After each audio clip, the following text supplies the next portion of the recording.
ñoom ñoo nekk première liste bi mooy Mouhamadou Moustapha Seck Ousmane Niang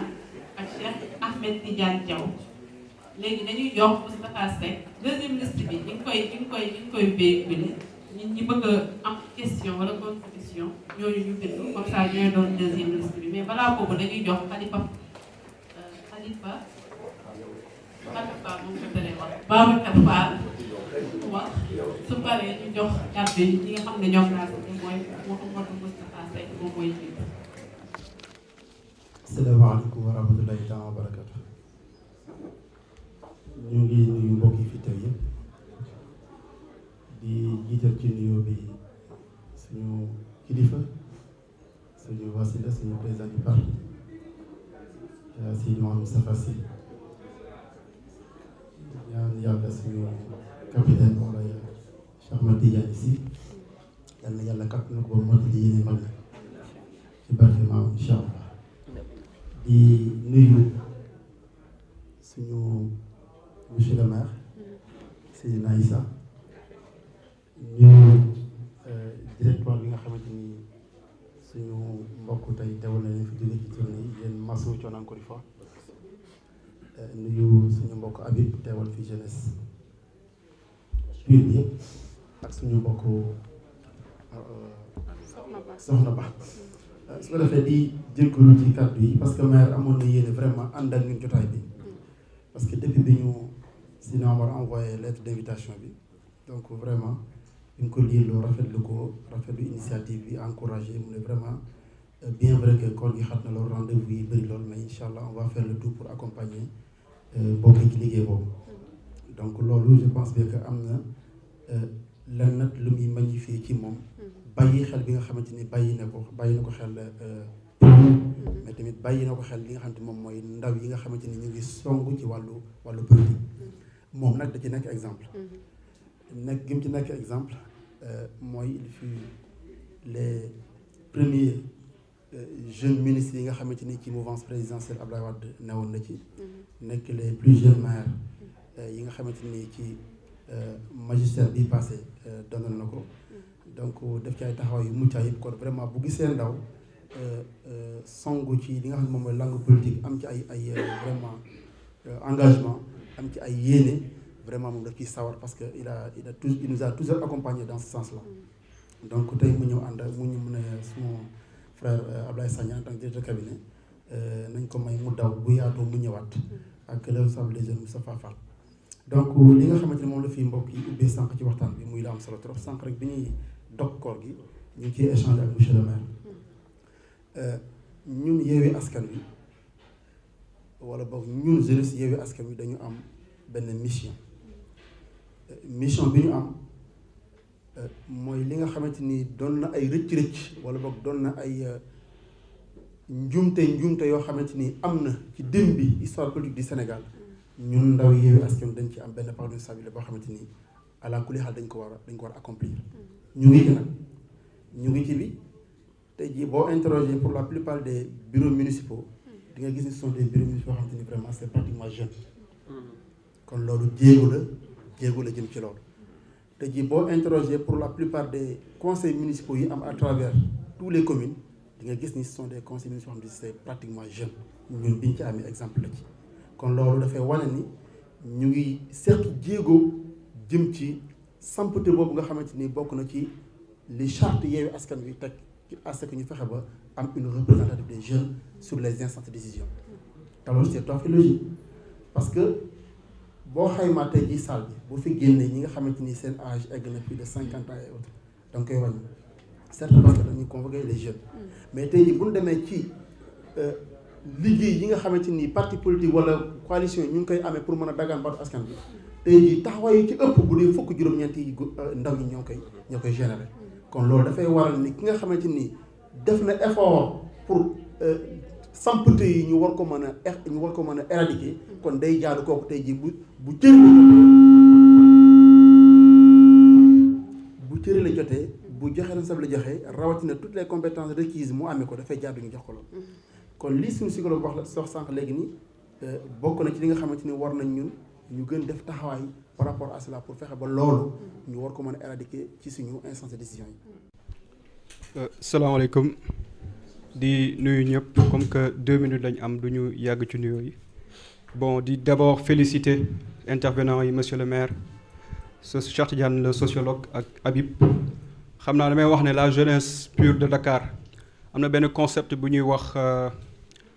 ultra crépidarianisme nga xam ne le philosophe et physicien français Étienne Klein moom moo ko théorisé mooy le fait que nit ñoo xam ne dañuy wax ci loo xam ne maîtriser wuñ ko dañuy wax ne le concept là dalul waa jeunesse pure parce que xam nañ ne tey ñu doon wax je pense pas que am na kenn ku ci lu ëpp 35 ans su ma jumul te ku ci nekk domaine de prédilection bi nga xam ne moo ngi doon wax sa domaine la donc loolu ñu ci féliciter déjà la jeunesse pure bi ci des nag mooy wàllum jeunesse ak gouvernance intervenants yi wax nañ ko histoire jeunes yu mag yu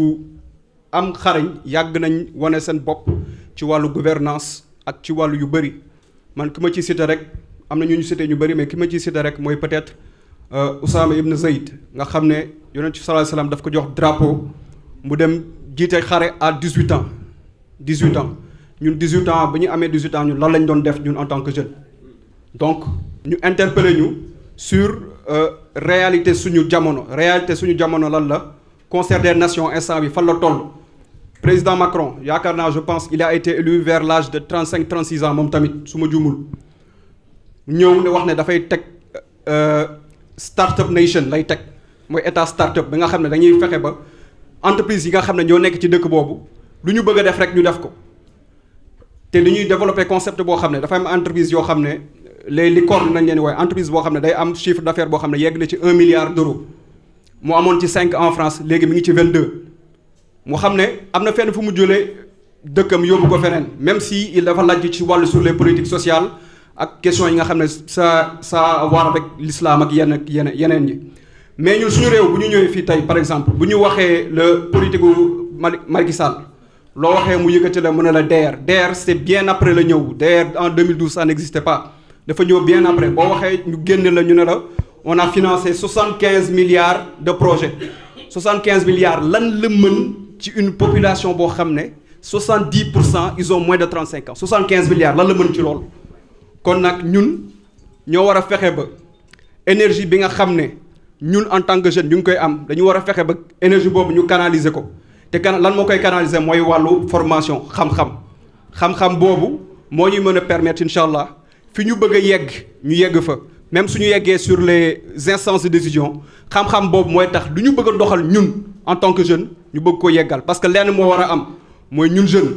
dañu am rendez-vous ak l'histoire te rendez-vous ak histoire boobu mooy lan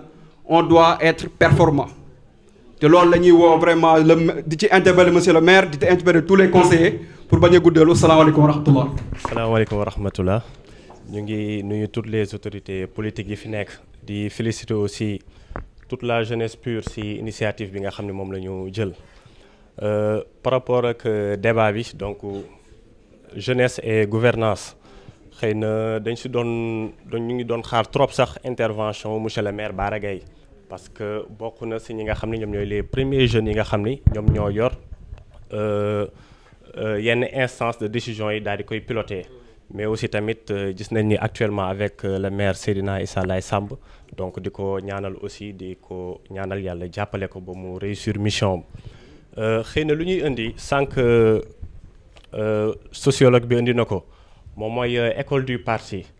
xam nga suñu xoolee parti traditionnel yi fi nekkoon soo xoolee dañoo amoon benn école du parti boobu noonu su leen doon former seeni jeunes mais actuellement soo xoolee parti yooyu noonu yëpp soo xoolee ñu ngi disparaître te soo xoolee jeunes yi nga xam ne ñoom la ñu formé woon autant soo xoolee jeunes yooyu noonu amuñu yeneen jeunes yoo xam ne ñu ngi seen ginnaaw di ñëw donc foofu noonu formation bi war a am nga xam ne école du parti war na ko taxawee soo xoolee amatul mais suñu xoolee par exemple le PUR ak li nga xam ne mu ngi koy def donc foofu noonu dañuy naan yaakaar am na beneen bi aussi tamit moom mooy engagement jeunes yi dans la politique tey damay naan jeunes yi lan moo leen dugal ci politique parce que man dama ni c'est une question boo xam ne ñun ñëpp dañ ko war a laajte parce que soo xoolee jeunes yu bëri parce que ñu ngi ci dans le terrain politique gis nañu jeunes yu bëri ñu ngi ci biir terrain bi comme ñun aussi tamit mais parfois soo xoolee seeni attitude wala boog bés bu dara ñëwee ñu war ko daal di gérer jeunesse bi ñoom naka la ñuy comporté woo est-ce que liñ leen dénk dañuy ñëw pour liggéeyal pour la population mais est-ce que nekkul seen intérêt personnel moom lañ fay dem seeti ji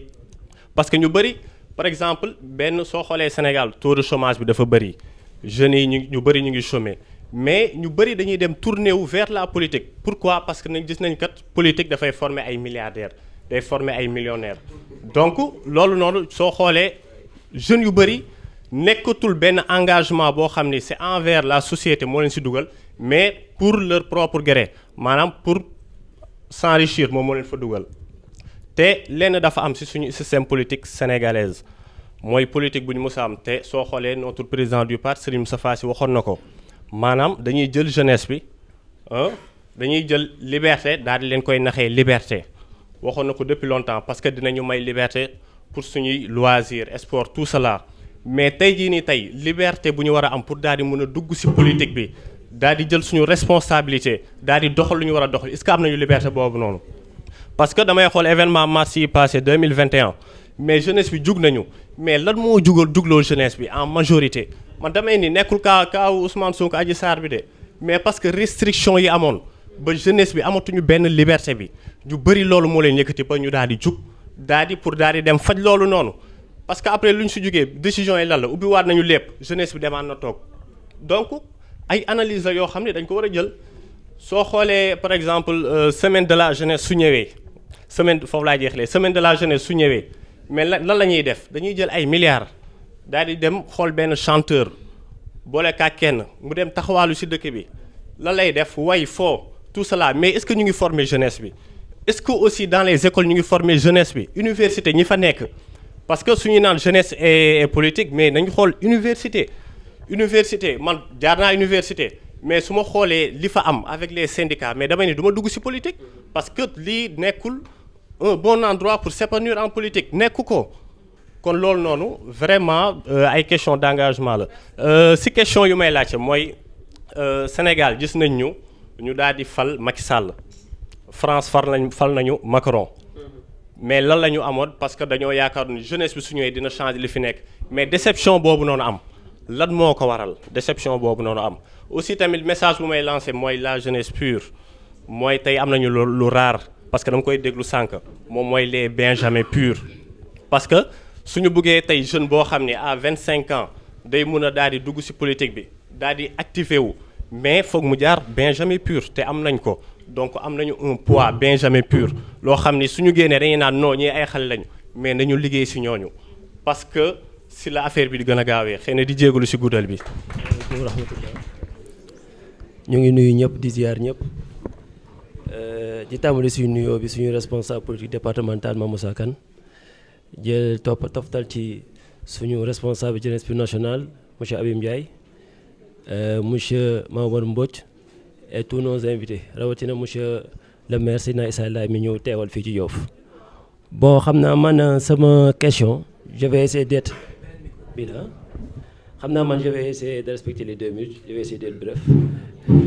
parce que ma première question s'adresse au sociologue monsieur Cheikh Diane Mbaye parce que je me pose la question face à certaines pesanteurs sociales pour un jeune boo xam ne dafa bëgg dugg ci politique parce que tey bu ñu gisee ci politique automatiquement rek dañ la ne booy looy def fii da nga yàq sa temps booy looy def fii ñii ay mag lañ lay nax booy looy def fii yaay yàpp ni da nga war a convoyer ay carré convoyer ay maire di encaisser ay xaalis donc face à toutes ces pesanteurs sociales là comment le jeune peut-il s'engager en politique dignement en faisant la politique au sens noble du terme donc ma première question boobu la woon beneen question bi ça va s'adresser aux politiques tels que monsieur Seydina Issa Laye Samb et monsieur Abim Ndiaye surtout par rapport à votre vécu comment avez-vous c'est-à-dire allier la politique et la formation ou bien la politique et la profession parce que c'est un équilibre boo xam ni ñun ñii nekk jeunes yëpp daf ñu concerné donc souvent on a tendance à pencher d'un côté bàyyi beneen alors que ni c'est-à-dire ñu jàng nañ ci suñu kilifa suñu Moustapha Sy mu waxal ñu c'est-à-dire engagement citoyen don de soi la war a doon tey am na loo xam ne boo koy def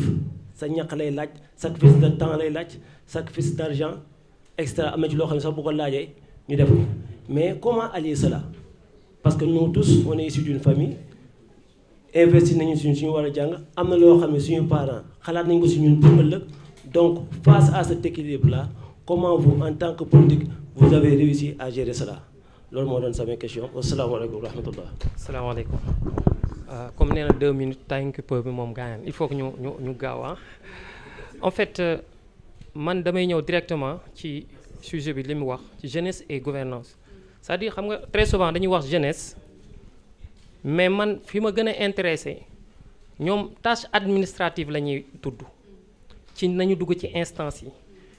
mais jeunesse bi par exemple soo xoolee 1% bi sax du ñu dem ci tâche administrative yi les 99% yi mooy ñi nekk ci koñ yi donc les politiques ñoom naka la ñu war a mën a def ba jeunesse boobu sa bokk ci gouvernance bi question bu njëkk bi boobu la. beneen bi mooy ni très souvent suñu xoolee ci gouvernance bi li ñuy tudd aussi mooy ni non ay caisse ay affaires yooyu alors que jeunesse bi war nañ leen a conscientiser parce que y a une conscience collective boo xam ne moom la jeunesse bi yëpp moom la ñu am léegi nga conscientiser leen de telle sorte que dootul naanati kaas sànni ko ci mbedd bi boobu mooy politique bi njëkk mais pas que ñu ni non parce que nu ñuy defee les tâches administratives nu ñuy defee nangam nu ñuy defee nangam beneen bi Habib daf ko xaw a laal sànq mooy ni politique